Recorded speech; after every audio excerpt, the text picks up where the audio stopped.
Bonjour à toutes et à tous et bienvenue sur la chronique de l'histoire du jeu.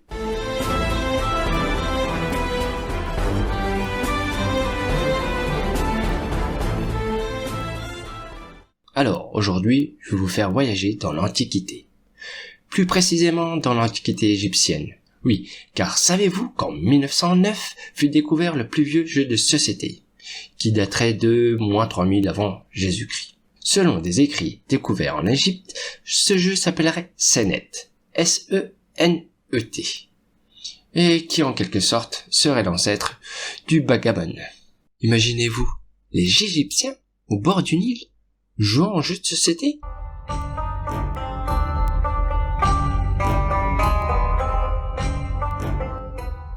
Eh oh, arrête de rêver, on a une chronique à terminer, je te signale. Ok. Donc, je disais, toujours selon ses écrits, ce jeu était prisé par les nobles et souvent pratiqué en couple. Il se jouait sur un plateau de 30 cases avec des pions noirs ou blancs, aux formes très diverses que les joueurs piochaient dans une petite boîte en bois très finement décorée. Senet est un jeu de course entre deux personnes, où l'on déplace ses pions suivant une trajectoire bien définie, qui est en forme de S.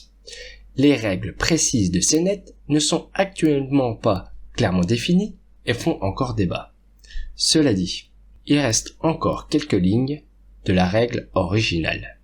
Donc, Senet se joue sur un plateau de 3 rangées, de 10 cases unicolores. Chaque joueur possède 5 pions et le déplacement de ces pions est régi par un lancer de 4 bâtonnets, chacun ayant une face plate et une face bombée. Le nombre de points dépend du nombre de faces plates obtenues. On compte 1 point par face plate. Mais il y a un cas particulier. Si les 4 faces bombées apparaissent, on obtient un 6. Il n'est donc pas possible de faire 5 dans le jeu. Pour faire entrer un pion en jeu, on doit faire un 4 ou un 6. Une case ne peut recevoir qu'un seul pion. Si lors de son déplacement, un pion aboutit sur une case déjà occupée par un pion adverse, ce dernier prend alors la place initiale du pion s'étant déplacé. Les pions s'échangent leur place. Et pour finir, le 6 permet simplement de rejouer.